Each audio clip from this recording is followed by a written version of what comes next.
মুহাম্মদ সাল্লাল্লাহু আলাইহি ওয়াসাল্লাম বলছে দাড়ি রাখো, এরা কাটে। বলছে টাকনুর উপরে প্যান্ট বড়, এরা নিচে পড়ে। এখন নায়কেরা দাড়ি রাখে, এরা দাড়ি রাখে।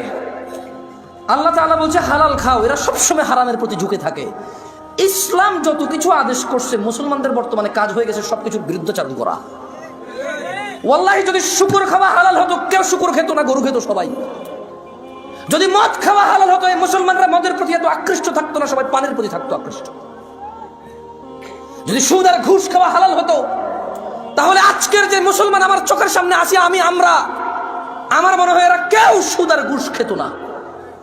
ওয়াল্লাহি যদি নামাজ পড়লে পাপ হতো, তো ফজরে তুমি মসজিদে জায়গা দিতে পারতা না। গান শুনলে পাপ হয়, কনসার্টে জায়গা হয় না। গান শুনলে পাপ হয়, কনসার্টে জায়গা হয় না। সিনেমা দেখলে পাপ হয়, ইন্টারনেটে মিলিয়ন বিলিয়নস ভিউ হয় ওইটার। বাবা মায়ের সাথে বেয়াদবি করলে পাপ হয়, কোন সন্তান তার বাপ মায়ের কথা শোনে না। একটা সামান্য মেম্বার, ইউনিয়ন মেম্বার, ও বেটা এখন 2 লাখ টাকা খরচ করলে হওয়া যায় কি? আগের যুগ আছে সম্মান হতো। আমি রাজনীতি বক্তব্য দিচ্ছি না, ফ্যাক্ট বলতেছি, নিজের উপরে নিয়েন না কেউ। আমি রাজনীতি বুঝি কম, তাই বলি না। আমার শত্রু বানায় শুধু শুধু নিজের শত্রু বাড়ায়েন না। আমি নিরীহ মানুষ, মনে আপনার কষ্ট যাবে শুধু, ব্যাস। আমারও ইনশাল্লাহ কিছু করতে পারবেন না, আমিও পারবো না। আপনার যা করবে, যদি কিছু হয় ওটা আল্লাহর তাকদীরে আছে, আমার হবে, আপনার হলে ওটা আল্লাহর তাকদীরে আছে, তাই হবে, ব্যাস, দ্যাটস ইট। আমি ভয় পাই না তা না, এই জন্য আরো অনেক কন্ট্রোল করে বলতেছি। তো এই জন্য দেখবেন বাবা মায়ের অবহেলা। ওর যদি খালি ইউনিয়ন চেয়ারম্যানে বলে ওকে বলিস তো একটু দেখা করতে, ও লুঙ্গি কুন্ডা পড়বে, এই টেনশনে পড়ে যাবে, যাইতে হবে রে। ওর বাপ মা ওকে ডেকে পাঠাইলো, বলে যে আসতেছি, বলে দিস পরে আসতেছি। আমার একটা জিনিস বিবেচনা করে দেখলাম, যত কিছু আল্লাহ তাআলা হ্যাঁ করতে বলেছে, তত কিছু আমরা অনীহা করি। উনি বলেছে বিয়ে করো, 2টা 3টা 4টা পছন্দ মতো, তৌফিক অনুযায়ী। আমরা প্রেম করি 2টা 3টা 4টা সিম দিয়ে। আপনি দেখেন, উনি বলছে বিয়ে করো 2টা 3টা 4টা, আমরা করি প্রেম 2টা 3টা 4টা। উনি বলেছে, মুহাম্মদ সাল্লাল্লাহু আলাইহি ওয়াসাল্লাম বলছে তোমরা বেশি বেশি বাচ্চা কাচ্চা নাও, তাহলে আমার উম্মত ভারী হবে, কিয়ামত আমি বিশাল এক জনসমুদ্র নিয়ে ইনশাল্লাহ জান্নাতে প্রবেশ করব। আমরা বলি একটা যথেষ্ট। কয়টা যথেষ্ট? একটা যথেষ্ট। উনি বলেছে বিয়ে করো রিজিক বাড়বে, আমরা বলি আগে চাকরি বাকরি এস্টাবলিশ হয় তারপরে বিয়ে। এভরিথিং উল্টা। উনি বলেছে মেয়েরা মোহর পাবে, আমরা নেই যৌতুক। তুমি দেখছো? একটু চিন্তা করে দেখো না। উনি বলছে দাড়ি রাখো, আমরা কাটি। উনি বলছে নখ কাটো, আমরা নখ এত লম্বা রাখি।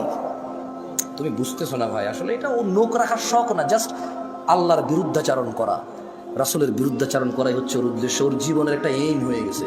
এই যে এখানে দাড়ি কাটা মানুষগুলো বসে আছে, ওর যদি বলা হয় এই দাড়ি যদি তুই না কাটিস ভাই, তোর কি লস? একটা লস দেখাইতে পারবে না। কয়টা লস দেখাইতে পারবে না? একটা সিঙ্গেল লস দেখাইতে পারবে না। ওর যদি সাইন্টিফিকলি ডাক্তার, আমি তো ডাক্তার না, তবে এখন সাইন্টিফিকলি ডাক্তাররা যে দাড়ি কাটার কতগুলা ক্ষতি, আমি একটা আর্টিকেল পড়তেছিলাম, 17টা ক্ষতি আছে দাড়ি কাটা। কয়টা ক্ষতি? এর মধ্যে হরমোন কমে যায়। কি কমে যায়? মানে বাচ্চা কাচ্চা হওয়ার চান্সেস কমে যাবে। কারণ দাড়ি থেকে নাকি, দাড়ি যেটা থেকে ওঠে, মানে দাড়ির যে গোড়াটা দেখছেন সাদা সাদা থাকে না, ওটা নাকি মানুষের হরমোন গ্রোথ ভালো রাখে, মানুষের স্কিন ডিজিজে অনেক হেল্প করে দাঁড়িয়ে। সুবহানাল্লাহ।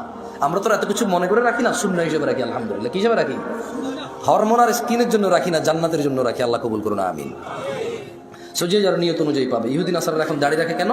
হরমোন গ্রোথ ভালো রাখার জন্য, স্কিন প্রোটেক্ট করার জন্য। আমরা রাখি জান্নাতে যাওয়ার জন্য।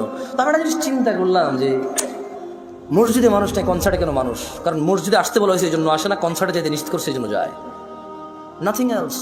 আচ্ছা, শীতকালে সব মানুষ জ্যাকেট, কুর্তা, পাঞ্জাবি, জুব্বা, তারপর হচ্ছে চাদর, তোয়ালা, কানটুপি, নাকটুপি, মাস্ক, হাত মোজা, পা মোজা সব কিছু দেয়। কারো কাছে অত্যাচার মনে হয় না এটা। কিন্তু যখনই পর্দা করার জন্য শুধু বোরখা পড়তে বলা হয়, সবার কাছে অত্যাচার মনে হয়। শীতকালে মহিলারা সৌন্দর্য দেখাবে না কেন? ওয়াই? তখন কি ওদের স্বামীর সাথে থাকা লাগে না? তখন কি ওদের বয়ফ্রেন্ডরা ছুটি নিয়ে নেয়? তখন কি ওদের বিবাহের জন্য আসা বন্ধ হয়ে যাবে? তাহলে শীতকালে কেন গা ঢাকে? কারণ ঠান্ডা লাগে তাই ঢাকে। গরমকালে কেন ঢাকে না? ঠান্ডা লাগে না তাই ঢাকে না।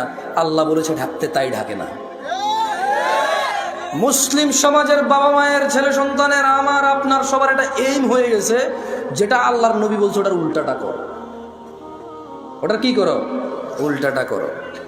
আল্লাহ আমাদেরকে বুঝার তৌফিক দান করুন।